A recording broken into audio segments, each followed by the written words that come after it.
Лекция 12.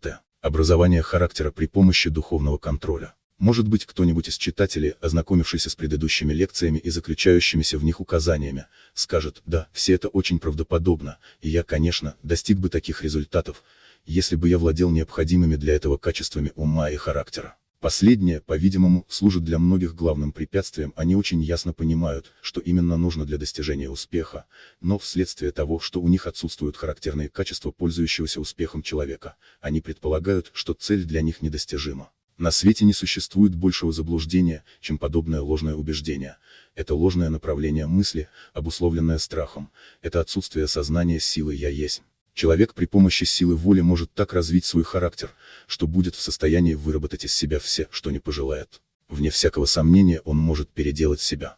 Человек всегда есть то, чем он желает быть. Конечно, это смелое заявление, но все же оно, абсолютная истина. Мы можем всегда найти множество доказательств в каждом городе данной страны. Сотни лиц подтверждают его правильность, многие сотни других лиц уже на пути к этому подтверждению. Возрождение не является утопией. Оно полная истина. Вы вполне уясните себе эти слова, если примете во внимание, что каждое явление имеет свою причину. Деловые успехи обязаны неизвестным качествам ума, характера и темперамента. Из этих трех качеств реально существует только первое, так как два друга являются лишь его результатом. Тот, кто владеет указанными качествами, достигает определенных результатов, тот же, у кого они отсутствуют, не имеет никакого успеха. Когда вы убедитесь, что эти качества присущи вам и вы можете развить их, пред вами откроется блестящая перспектива. Развитие этих качеств служит ключом к успеху. Вы знаете уже, что необходимые качества заключаются в энергии, честолюбии, решительности, мужестве, уверенности, настойчивости, терпении, осторожности и в некоторых других. Все лица владеют некоторыми из этих качеств и не имеют других. Одни обладают этими качествами в большей степени, другие в меньшей. Каждый человек инстинктивно знает, каких качеств у него недостает. Он не откроет этого ни своим друзьям, ни своей жене, и сознание своих недостатков будет таиться у него в глубине его души. Если бы он сумел, благодаря простому желанию, приобрести необходимые для него качества, то, конечно, он знал бы, как ему следует действовать. В этом нет никакого сомнения. Но у него отсутствует уверенность и настойчивость мысли, необходимые для достижения того, в чем, как он знает, он нуждается.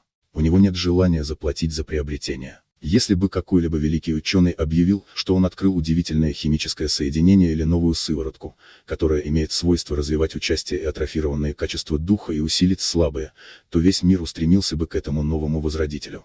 Тысячи пожелали бы обладать этим средством, и каждый человек мог бы указать, какой род сыворотки ему необходим. Не было бы нужды ни в диагнозе, ни в рецепте. Каждый человек сам бы производил себе диагноз в каждом отдельном случае и в зависимости от симптомов требовал себе известную сыворотку. Одному нужно было бы тройного экстракта энергии, другому настойки настойчивости, третьему, наконец, склянку с самоуверенной на ее этикетке надписью «Я могу» и так далее. Каждый хорошо бы сознавал, что если ему дадут настоящего сорта сыворотку, он получит возможность изменить свой характер и управлять успехом. Нет, лекарство не окажет такого действия. Подобного случая никогда не будет. Желательного же результата можно достичь благодаря применению закона духовного господства. Я могу дать вам лишь общую идею о действиях этого великого закона, но если вы окажете полное внимание тому, что я по этому поводу говорю, то вы поймете принципы и будете способны пользоваться ими для своего блага. Прежде всего следует помнить, что мы в физическом и духовном отношении являемся созданиями своих привычек. Наш характер в большинстве случаев является результатом привычек мышления. Вполне возможно, что нам присущи наследственные импульсы, благодаря которым мы приобретаем одни привычки и отделываемся от других. Мы постоянно двигаемся по линии наименьшего сопротивления, однако характер является результатом известных приобретенных привычек. Мы идем протаренными мыслительными тропинками, не думая о том, чтобы устроить новые в лесу тропинки, хотя и сознаем, что новые тропинки будут лучше и идти по ним будет легче, чем по старым, как только они окончательно будут сделаны. Мы знаем все это. Это уже старая история. Почему же мы не устраиваем новые тропинки? Просто потому, что не хотим беспокоиться. У нас не хватает силы воли, решимости и настойчивости для того, чтобы сделать это. Я признаю, что это нелегкая задача, но подумайте о будущей награде. Все это является, конечно, для вас старой историей, но все же я должен кое-что сказать вам о предмете, который уже не так стар. Я предполагаю указать вам теперь сберегающий труд, способ устройства дороги, который я гарантирую, это в очень короткое время устранить все ее недостатки с меньшей с вашей стороны затратой сил, чем при старом кропотливом способе. Этот новый способ очень прост, но очень практичен и предоставляет вам возможность переделать самого себя. Я постараюсь вам изложить его, насколько это возможно, в кратких словах. Я немного раньше говорил о том, что ваш разум обладает двумя родами силы, двумя функциями, активной и пассивной. От активной функции зависит волевое самостоятельное мышление. Пассивная же функция выполняет все то, что указывает ей сделать активная функция или посторонняя. Пассивная функция является обычным спутником силы, о которой я давал вам понятие в предшествующей лекции. Она именно та часть сознания, с которой оперирует гипнотизер, после того, как усыпит активную функцию, критикующую часть сознания. Пассивная функция, хотя и стоит и ниже, однако же правит нами, если мы не умеем с ней обращаться. Она является функцией привычек, старой функцией, существование которой мы все сознаем. На нее легко влиять, благодаря тому, что она не обладает устойчивостью. Внушайте ей постоянно что-нибудь, во что вы желаете, чтобы она поверила, и она согласится с новой мыслью и привяжется к последней так, как была привязана к предыдущей. В этом заключается секрет уничтожения мыслительных привычек, привычек действия, настроения и характера. Внушение, руководясь которым действует пассивная функция, может исходить от нашего активного разума или от разума окружающих. В этом заключается объяснение происхождения хороших и дурных привычек. Для уничтожения старых мыслительных привычек и замены их новыми мы можем применять один или несколько способов. Одни лица достигают результата при помощи прямого усилия воли, другие при помощи гипнотического внушения опытного знающего дела гипнотизера, третий при помощи так называемого самовнушения, исходящего от активного разума и направленного на пассивный разум, четвертое при помощи особого приема, который я называю поглощением мысли. Уничтожить мыслительные привычки при помощи прямого усилия воли – тяжелая вещь, насколько это известно большинству из нас, так как всем доводилось иметь с этим дело. Это способ, в котором пользуются успехом только сильные, между тем как слабые падают под бременем усилий, приходят в уныние, испытывая отчаяние, падают духом. Мы достигаем результата при помощи напряжения воли, или вернее при помощи укрепления активной функции разума волей, заставляя ее действовать и приказывать пассивной функции отказаться от старых мыслительных привычек и вместо них взять себе новые. Это замечательное дело, но очень трудно выполнимое. Такого же результата можно достигнуть более легким образом.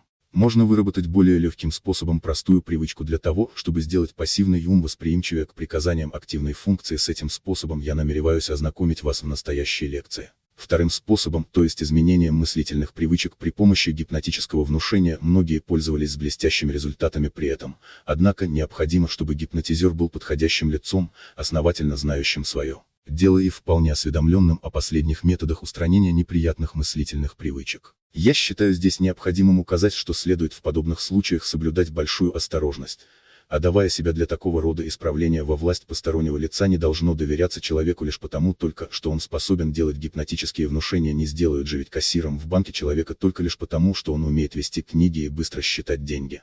Третий способ, заключающийся в достижении результата при помощи самовнушений, превосходен, в особенности же, если он сопровождается поглощением мысли. При самовнушении вы просто постоянно повторяете пассивному разуму, что существуют новые привычки, не обращая внимания на старую, и пассивный разум, несмотря на то, что вначале оказывает сопротивление, в конце концов примет то, что вы ему навязываете как истину. Он усвоит новые мыслительные привычки, как свои собственные мысли, подобно тому, как поступают многие люди при таких же обстоятельствах. Самовнушение является в сущности самогипнозом пассивного разума активным разумом.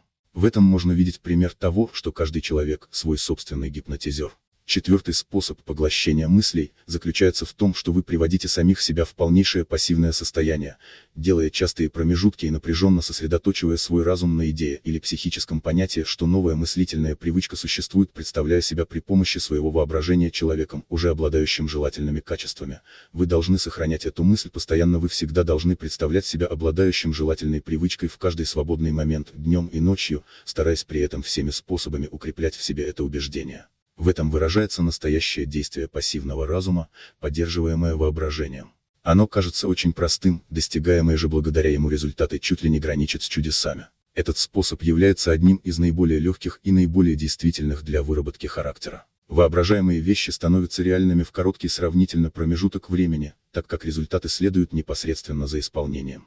На мой взгляд, комбинирование соединения самовнушения и поглощения мыслей представляет идеальный способ для образования других. Такие волны окажут на вас хорошее действие, укрепят ваши силы и помогут вам осуществить ваши стремления. Если вы распространяете ревнивые, завистливые мысли, то они, возвращаясь к вам обратно, привлекают с собой такие же мысли. Благодаря этому вы будете страдать до тех пор, пока не устраните их действия. Таким же образом возвращаются к вам обратно мыслительные волны ненависти, после того как их сила и могущество увеличатся во время колебаний. Старая поговорка «проклятие, подобно цыплятам, находят приют дома» гораздо ближе к истине, чем это обыкновенно предполагают. Злобные мысли вызывают раздражение в другом человеке, если только он не принял положительного положения в отношении вас, и он возвращает вам обратно мыслительные волны, по дороге к ним присоединяются другие злобные мыслительные волны, и вредная работа увеличивается. Конечно, вы слышали народную поговорку «человек всегда находит то, что ищет». Само собой разумеется, иначе не может быть, так как его мысли привлекают другие такого же рода мысли,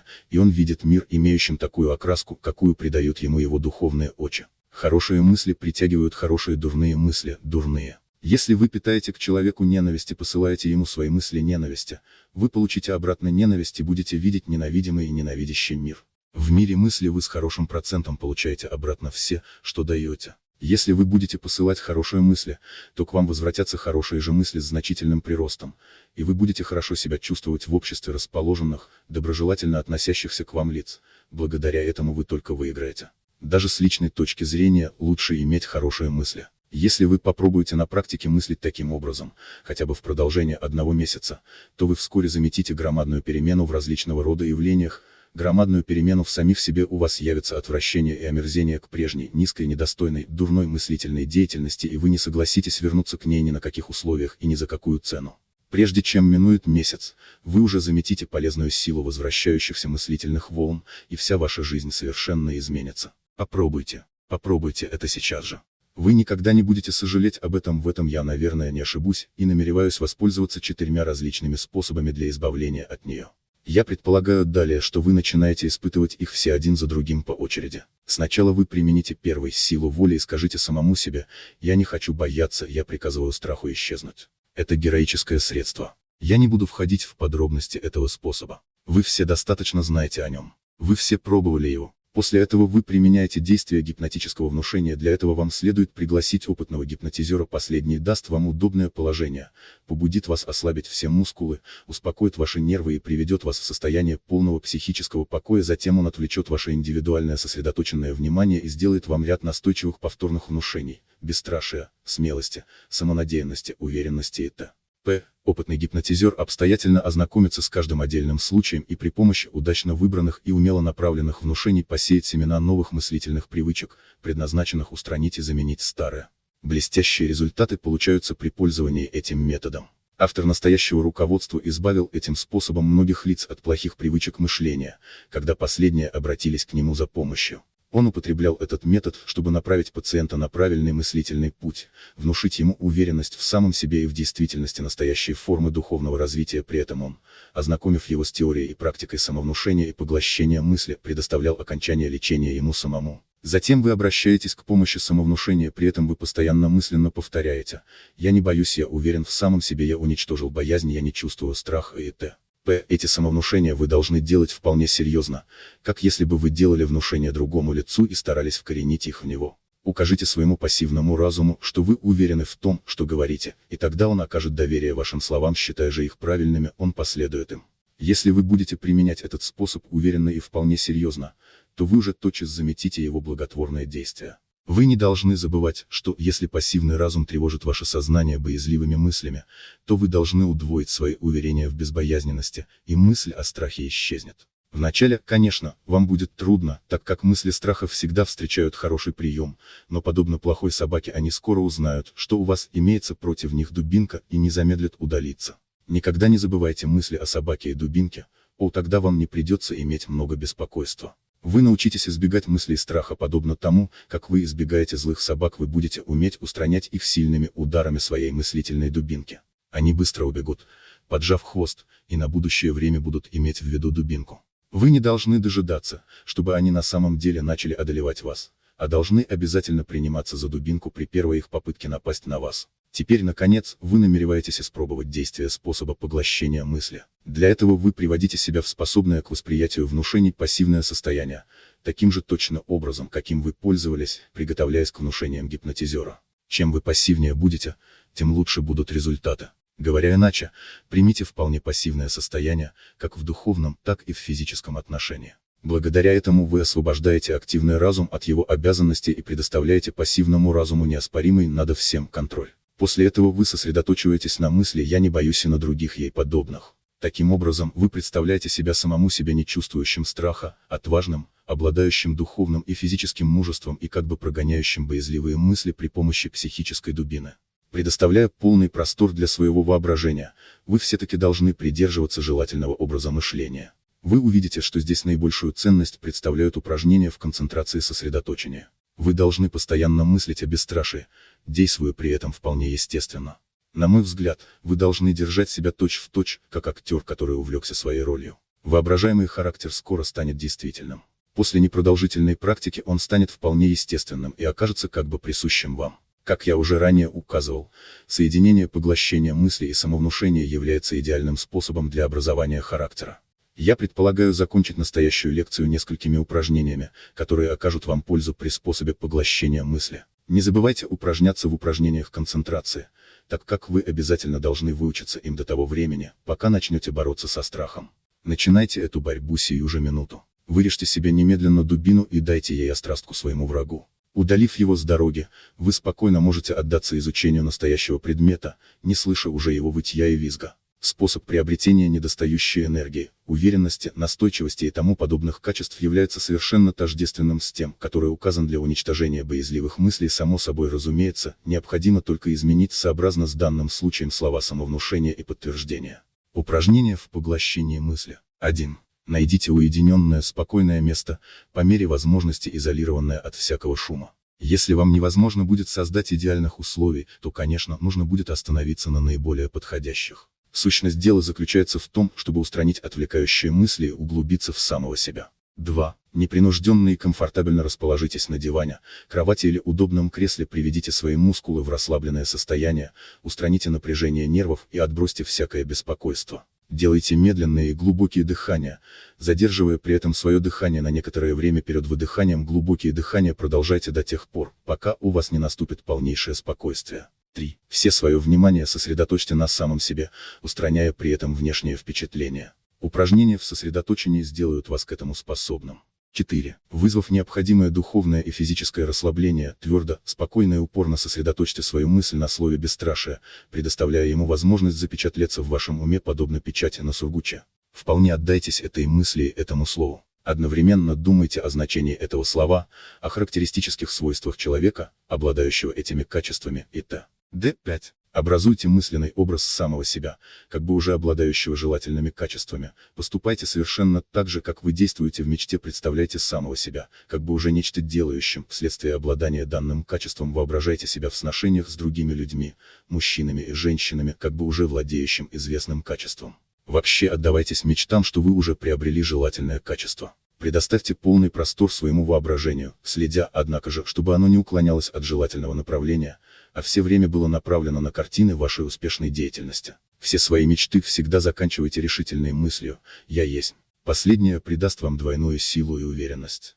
На деле гораздо лучше попеременно заменять мечты о новых качествах идеей и утверждением «Я есть». 6. Повторяйте как можно чаще эти упражнения.